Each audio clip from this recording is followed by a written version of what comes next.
the Catacombic Machine. I'm Josef. Welcome to episode number 4, in which I will talk to my friend Jonatan, who is the producer of the music that you can hear in the background. He just released his new album, Darkness on the Edge of Ecstasy, which you can find on iTunes and Spotify. Jonatan is also a theologian. He's a PhD student at the University of Gothenburg. Back in the day, we actually studied a brief period together. He has launched a new project called the Subsecular Arts. You can find that on subsecular.com. I'll link to all that in the show notes. That project is closely linked to the music Jonatan produces, and as an introduction to his project on Subsecular Arts, Jonatan wrote a piece, and that text functions as the topic of conversation for this episode. So we talk about that. In it, he writes a little bit about Jürgen Habermas and the post-secular. So we start out in the secular. What is the secular? And we move on from there. And we even freestyle a bit. That's right, I still freestyle at times. If you appreciate this project, you can support it on patreon.com/thecatacombicmachine. Donate a few dollars per episode and I will be infinitely grateful, and I will also reward you. You can follow me on Twitter. I'm at Josef Gustafsson and Catacomb Machine. You can find me on Facebook and so on as well. But enough with that stuff, right? Let's get to it. This is, as we say in Sweden, Jonatan Bäckelie.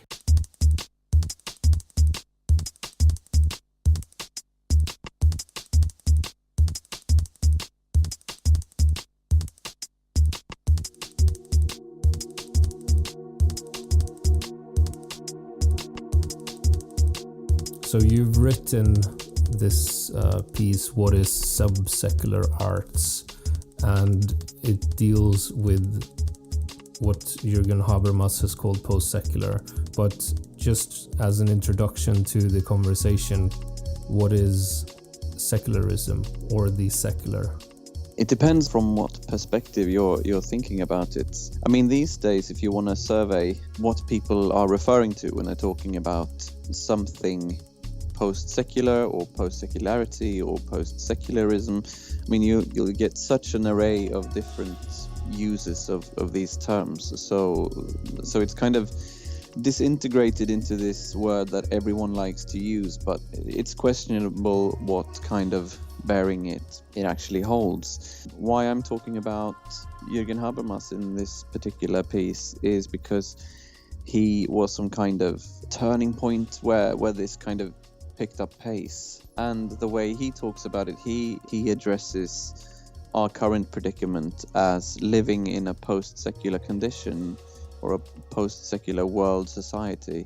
And he did this just a month after the 9/11 attacks. And before this, there had been a lot of talk about, the new visibility of religion and religious resurgence, or, the return of God, as a kind of comment on Nietzsche's death of God. And when Habermas talks about the current predicament, it's a way of trying to take religion seriously, but it's also a way of prescribing a certain place for religion in this new world society that he envisions or talks about. So his post-secularity is still secular in terms of the power structure.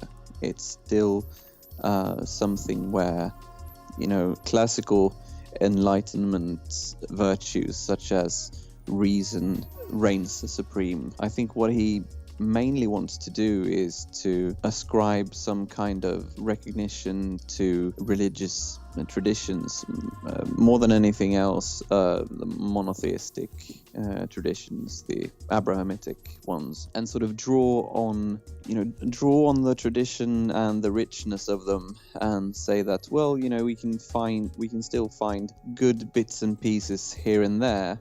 But then what he also says is that even though we should take religious language in the public sphere seriously, and that should be allowed. When it comes to parliaments and various levels of government and the political deliberation, then the language that we use, I mean, Habermas is extremely focused on language. The language should then be sort of washed clean of like essentialistic thinking or transcendent essences. When someone like Habermas says there are good bits and pieces within religious traditions, I must assume that he's still saying also that there is this way of looking at something and from where we value it. So from what standpoint can one say there are good things in religion?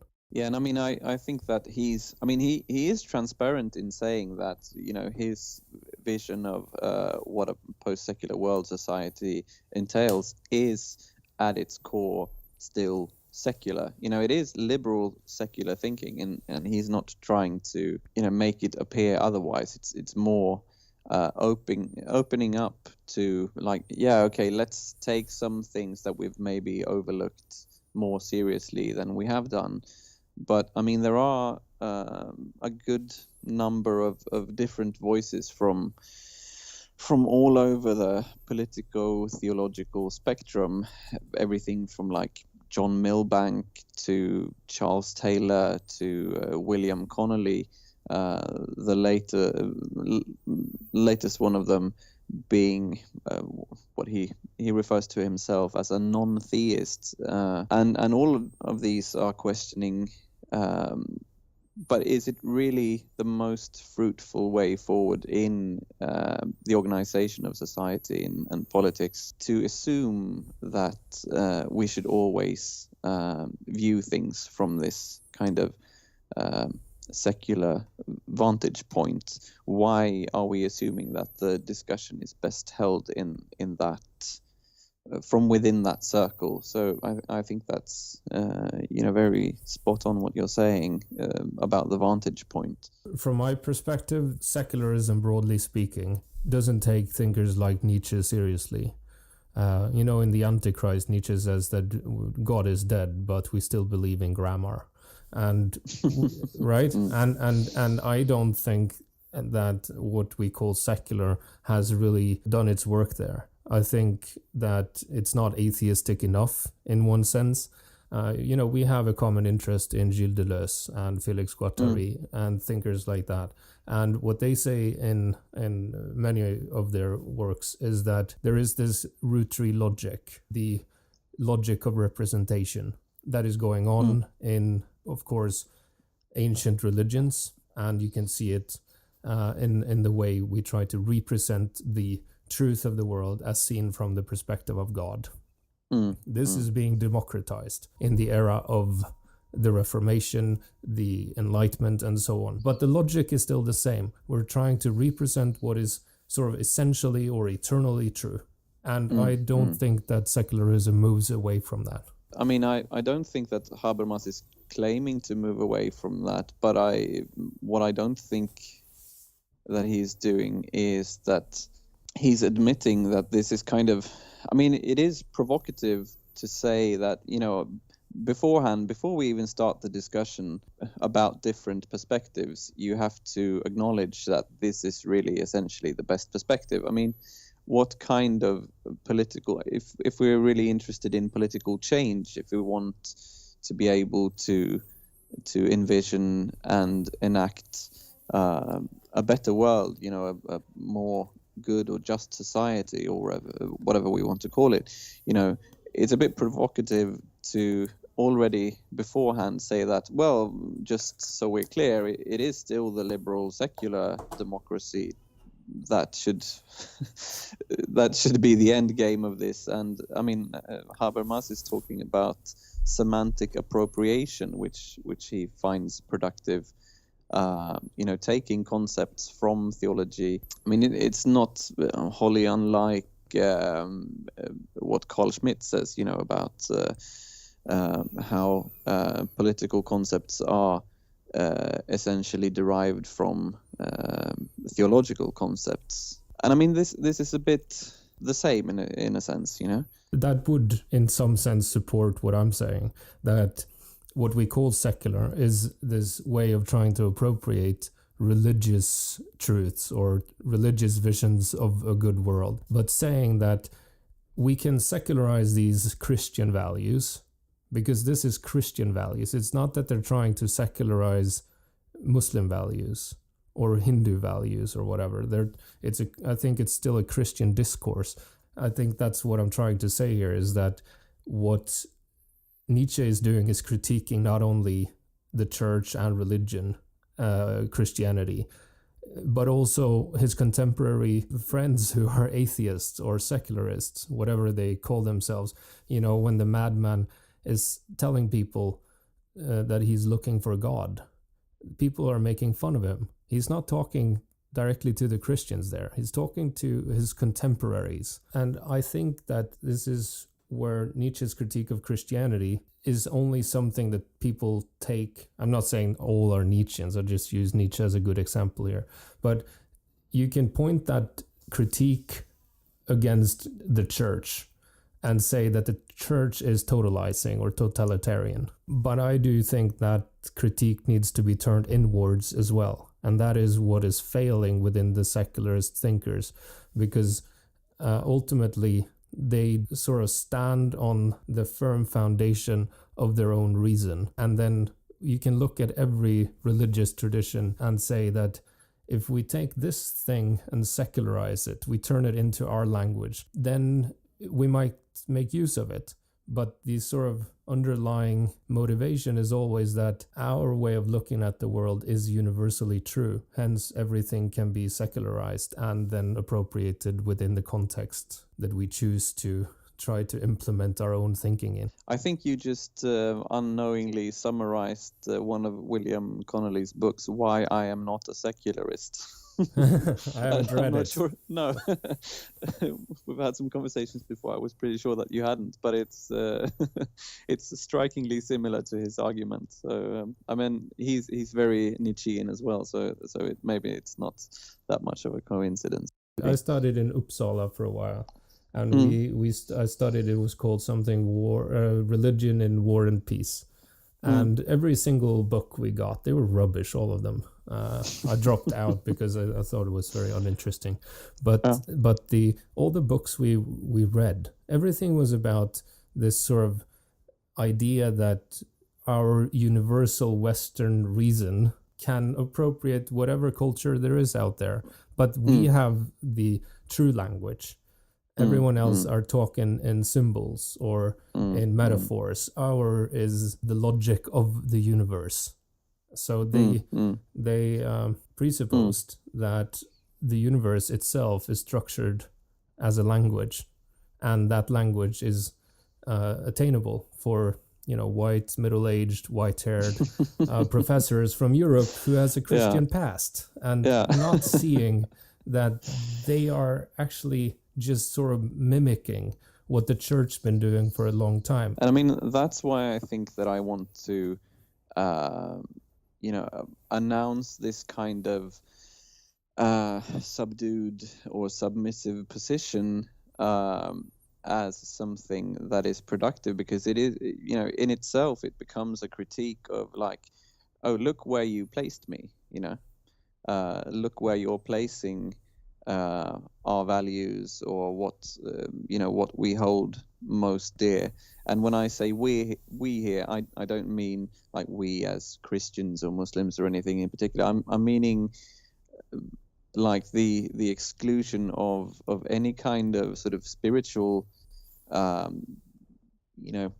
values in the broadest sense possible, where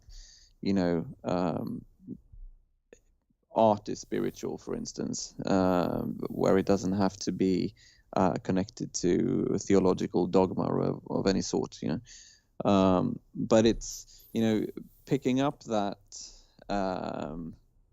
thread in there, saying that, okay, this is the position you assigned me. You want me to wash away the most essential parts of or what I experience to be the most essential part of my being or my becoming,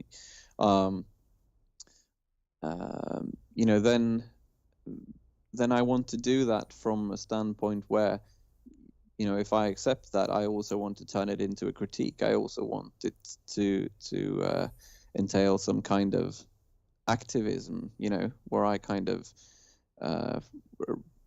raise my middle finger from down wherever I am due to Habermas and the rest placing me there, So I have a quote. I've read it on the podcast before, so some listeners might have heard it, but it's from Mark Sem, who wrote the introduction to Anti-Oedipus by Deleuze and Guattari. He says, when in some sense summarizing what Deleuze and Guattari are up to, quote, "The human and the social sciences have accustomed us to see the figure of man behind every social event, just as Christianity taught us to see the eye of the Lord looking down upon us. Such forms of knowledge project an image of reality at the expense of reality itself. They talk figures and icons and signs, but fail to perceive forces and flows. They bind us to other realities, and especially the reality of power as it subjugates us. Their function is to tame, and the result is the fabrication of docile and obedient subjects." End quote. And I think this is good, because from what you just said, we want to change the world. If you want to be active in politics, you have some kind of mission there. The truth is, I think that what the secular world or the secular society aimed to do was very similar to what Christianity has done in previous years. And I think our country, Sweden, is perhaps the prime example of a docile and obedient population. We are turning our, we're just doing exactly what we're told. We're not taught to question. Our school is a joke when it comes to, no, it is, when it comes to being engaged in critical conversation. We're taught to be good factory workers still, because the secular social democrats has done what the church used to do. And so I think for us in our context, but obviously in other contexts as well, I think this is worth putting out there, that what the effect of this kind of logic is it's a power move. It's not a neutralization, it's not a democratization, it's a power move. And the question, I think, which Deleuze and Guattari raises as well, and Foucault, is why do we desire our own repression? And I think if I just kind of step back one step from what you're saying, what Habermas is doing, if we want to look favorably on what he's doing and trying to say, is that he's if you want to interpret him in a kind way, you could see it as, we have this kind of self-deception of what it means to be secular, and his way of talking about something being post-secular is to recognize that there's a shared genealogy with religious traditions as part of our legacy, and also that it's not just a thing of the past, but that is an ongoing process. So I think, Swedish people are often referred to like the most secular country in the world, and for people who go with that kind of self-perception and think that, I'm so secular and I'm so rational and I'm so smart because I'm those two, then I think that, it's maybe good with someone like Habermas saying, well, there's a bit more to it, and maybe we don't have to be as frightened of religion as you may be with your, self-perceived secularist mindset.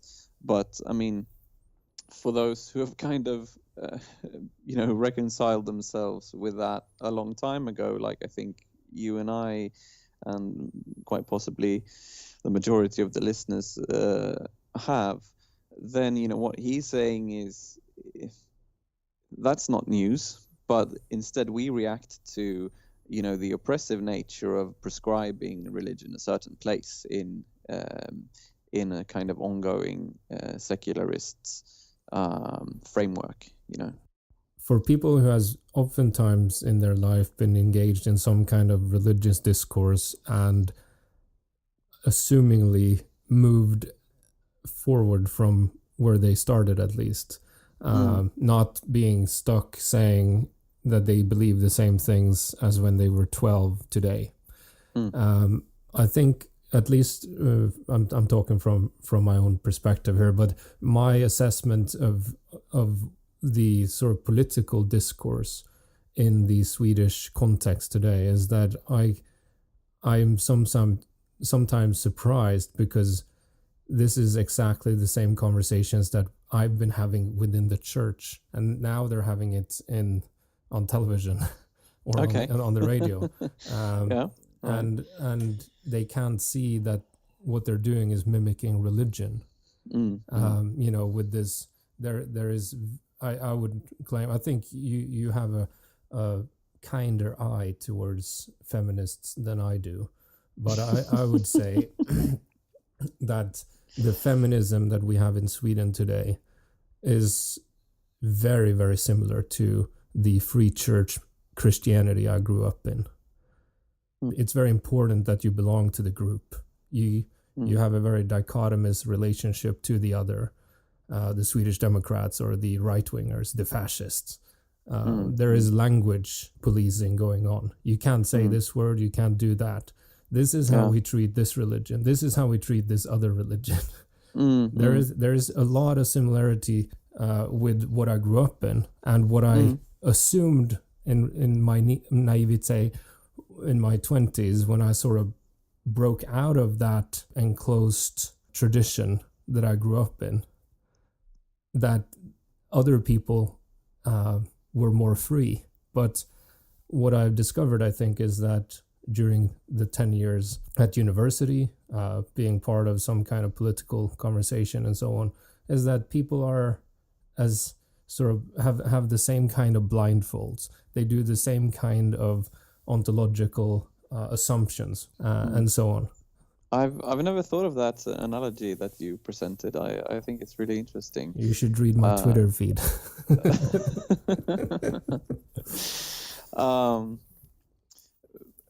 But I think that I'm sort of existentialist at my core. I don't go one day without pondering, existential conditions. And one friend of mine, when she got to know me, she said that, Jonathan, you are walking existentialism. And I said that, wow, that's one of the best compliments I've ever gotten. But I mean, most people, it's exhausting to do that all the time and to twist and turn and be ready for new perspectives and, to have, kind of like your motto that, well, there's always going to be someone else with a, more well-founded opinion or perspective than yours. So you have to be constantly ready for change. I mean, that's draining. And yes. I understand that people can't go about their lives draining themselves like I tend to do on a daily basis. Nietzsche says the most spiritual men as the strongest find their happiness where others would find their destruction, in the labyrinth, in hardness against themselves and others, in experiments. I think it's, and I agree with you. You can't expect everyone to live that kind of life, and it's exhausting and so on. But it is also exhilarating. It is interesting. Every day is an adventure. Even if you can't travel every day to the other side of the globe, you can travel to the most inner parts of your own thinking, and that's fascinating. That's fun, as well as it is very, very hard, and trying to, in some sense, also reconcile that kind of life with being a normal person in a society that doesn't give a crap about it. Very true. I mean, what I try to do in or through my art is to share that kind of experience in kind of, bite-sized moments or glimpses with other people. And I mean, the good thing with music as an art form is that you can indulge my existentialism for 5.5 minutes on Spotify, and then you can go do something else, or you can grocery shop whilst you consume my existential ponderings, and it might not be as exhausting for you because you're focused on finding the oatmeal. So I mean, I think that maybe it's not for everyone to dig deep like that all the time, but hopefully there's ways of sharing those experiences and making other people believe that it might be worth doing a bit more than they currently are. I've formulated it as and this is, I think, very much in line with Deleuze's thinking. I think that both the job of the philosopher and the artist is to constantly, imagine the world anew. To create and believe in a different world. Yeah, and I think that's what Nietzsche talks about when he talks about the death of God. I think it is an opening. It's a positive statement about the envisioning of the world anew that doesn't allow to be limited by this totalizing divine being in the sky. And so it's encouraging, I think, to read about that stuff and see how we, the few maybe, who want to do this kind of stuff, how we can motivate ourselves in a context where most people, to speak Nietzschean language, belong to a kind of herd mentality. And I think, people sometimes don't like when I make that kind of, general statements about people. But looking at our own population in our own context in Sweden, a year ago, we made the decision to close our borders. 2-3 weeks ahead of that, everyone were talking about opening our hearts, helping the refugees, being, this country that really tried to deal with the crisis, people dying on the Mediterranean. This little kid, Alan Kurdi, the kid lying on the beach in Turkey, dead. Everyone were so moved. There was so much energy. We are going to change the world. And then within a month, everyone just changed. We don't care about it anymore. We don't even have real conversations about it. We just calmly accepted what the right-wingers, the Swedish Democrats, have been saying. Even our Social Democrats, the Green Party, everyone. And I'm not saying that there were no problems that we needed to solve. I'm just saying that after that, I think the sort of public discourse about this has changed dramatically. People's ideals changed immediately almost. And so how in that kind of context do you imagine a world that is not ruled by this deity, which is a reflection of our own need and desire for safety and security? Okay, so I want to read something from your article that you published on your blog. For those of us who lead some kind of spiritual life, or feeling that being alive is infused and enhanced by some kind of spirituality, it is baffling that politics would be best served by excluding some of the things we truly care about, the things that truly moves us. Maybe you can sort of go a little deeper there and talk about how you want to not exclude these things while being political, and what is the next step there?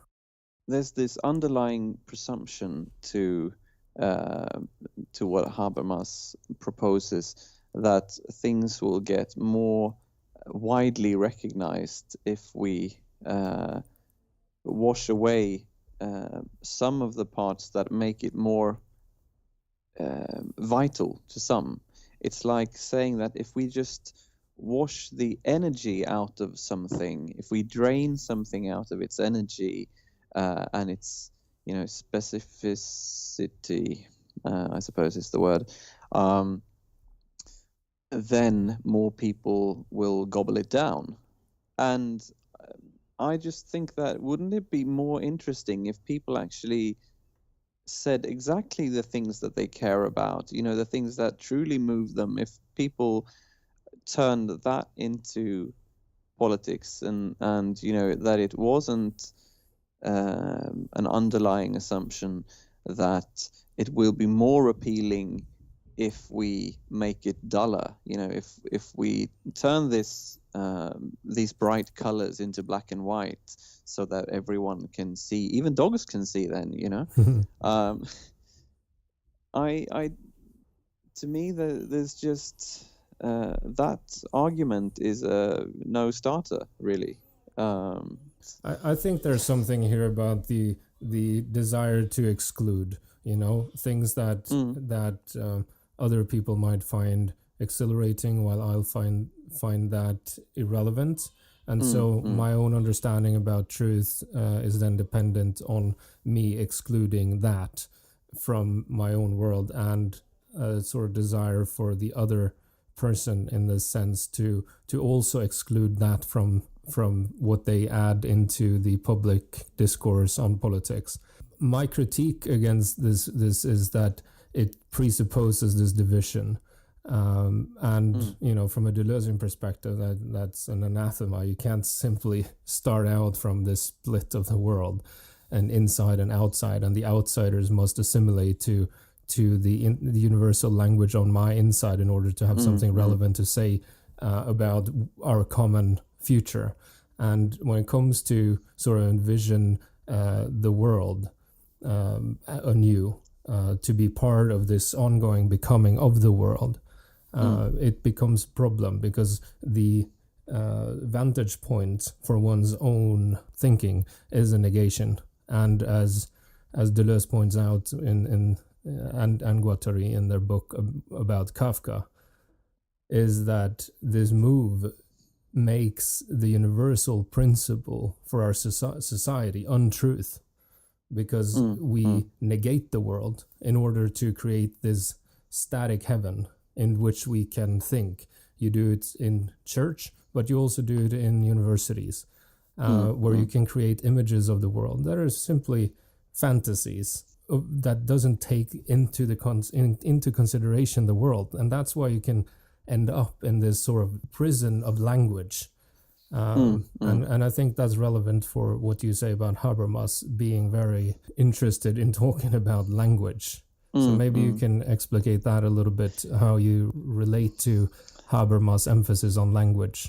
I'm not really sure, but I want to connect to something else that you said. I think this is attributed to Aristotle, saying that being able to entertain a thought long enough to process it while not having to adopt it. I think that, in this quest of searching for a universal language, we never quite reach each other. We never get to the stage where we do entertain these ideas fully, or we never go the distance to actually try, even for a short while, to inhibit the universe of someone else. And some people are even assuming that it's not possible, like, you have this kind of privilege, so you can't possibly know what I'm going through. And for me, that's kind of a negation of empathy. Like, empathy, in the way I understand it, is built on the premise that you can, to an extent, but to quite some extent, understand and feel with someone, although we are different. It's not because we become alike, but although we are different, you can still feel with someone. That's how I understand empathy. And I think that what you say about the universities, and also thinking about what you said about feminism before, I think that sometimes this kind of expectation to share a language makes us incapable of reaching each other and talking to each other, and engaging in a real meaningful life-changing conversation. I remember seeing the film Borat, where he sits down in a room with some top scholars from, I can't remember where in the US, but professors of gender studies, and he says these bonkers things like but it's proven that the women have smaller brains. Everyone in Kazakhstan knows this. These people could I would wish that they would have had some swift answers, being the veritable brain trust of their field, the very cutting edge of their field, and they don't know what to say. They don't know how to bridge the gap, so they stand up and leave. Yeah, and that's I think the end of the conversation. I think in one of the previous episodes with Adam Flam, the stand-up comedian, he said when talking about people saying gender is only a social construction, it's because you've never been kicked in your social construction. It hurts, and I think this cuts to what I was saying. Of course, that when you negate the body, the world, the physicality, and end up in a language game that has nothing to do with the world, of course you can say whatever, because there's nothing to sort of disprove it. But I want to move on so that we can end this conversation as we plan to. You say also that we may call society secular in any respect we choose, but it's more than anything an illusion. And I think this is closely connected to what I said before about people critiquing religion while not critiquing their own view of the world. Because it is easy to point out from a secular point of view that religious people believe in this illusion of the world. And I think it is true. Religious people do believe in illusion of the world. Yeah. What the secular people don't really take into consideration is that their image of the world is also an illusion. Every idea, every image of the world is an illusion. And until you've reached that conclusion, you will simply assume that your understanding about what is true is sort of essentially true, while everyone else an understanding of the world is an illusion, and they need to sort of demythologize their understanding until they speak the universal language that I or the secular person uses. So you invoke this term, the subsecular arts. You talk about art, but the subsecular. Can you unpack that? Well, I mean, I can unpack that in different respects. Like I said previously, it's about taking seriously the position that is prescribed to religious or spiritual endeavors, but it's also to, as we refuse to stop making art or worshipping in our own religious tradition or outside of any religious tradition, to sort of just work tirelessly with not fully accepting that this position is natural. There's nothing natural about it. It's a construction. In the text, I reference BDSM sex, where and I do that as a kind of reminder that in that type of sex, it's the submissive part that ultimately sets the boundaries for the scene. Saying that you can do these things to me, you can do these things to me, and also there's these safe words if I need you to back off. I think that that's a way of empowering those of us that have been put in this subdued or submissive position by secularist thinking and secularist ideology, that it's really up to the people who live in society, that does art or that cares for spirituality or whoever they are, to set the framework. And I think that's where the change comes, that recognizing that the submissive part is willingly submissive. That also means that you can stop being that, you can be something different, and I think that can serve as a sort of transformative reminder or analogy. The listeners know your music because it plays every time they listen to this podcast.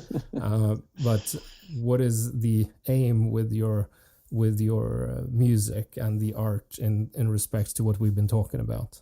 Well, I mean, the music I've just released now, the album called Darkness on the Edge of Ecstasy, that is really about trying to approach theology, and especially negative theology and the pairing of negative theology with worship. I think that I sloppily but knowingly call my music rave music, and it's because I want there to be a dance element to it, and I think that we can look upon dancing as a spiritual practice, and especially when you don't try to go in the kind of Christian music mindset of things, where you let's like appropriate Coldplay. Yeah, exactly, and just don't use all these bad words that we can't use because we're evangelical, or these bad words that we can't use because we're feminists, or whatever we belong to, what I try to do is I try to point to a mystical encounter that can happen via dance as a spiritual practice, and the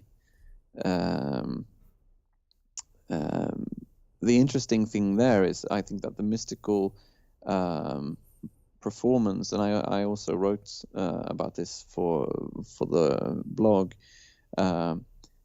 It's a bit like people who talk about getting hooked on drugs. Like, you get hooked on the mystical experience, and the rest of the world seems mundane, or it becomes sort of grayscale.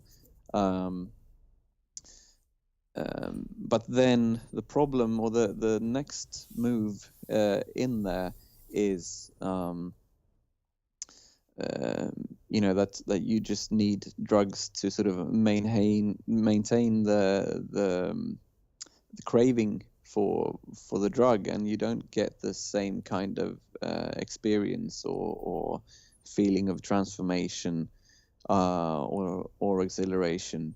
And according to some mystics, they report the same thing with mystical experience, that this also kind of dries up, and in the end you end up in a very dark place where nothing of the world, if you want to go with that free church language, or the spiritual encounter provides you with a kind of exhilaration and self-transcendence that it used to do, and I really don't know where that sort of leaves us.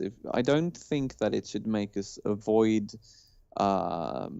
this kind of inner voyage or self-transcendence,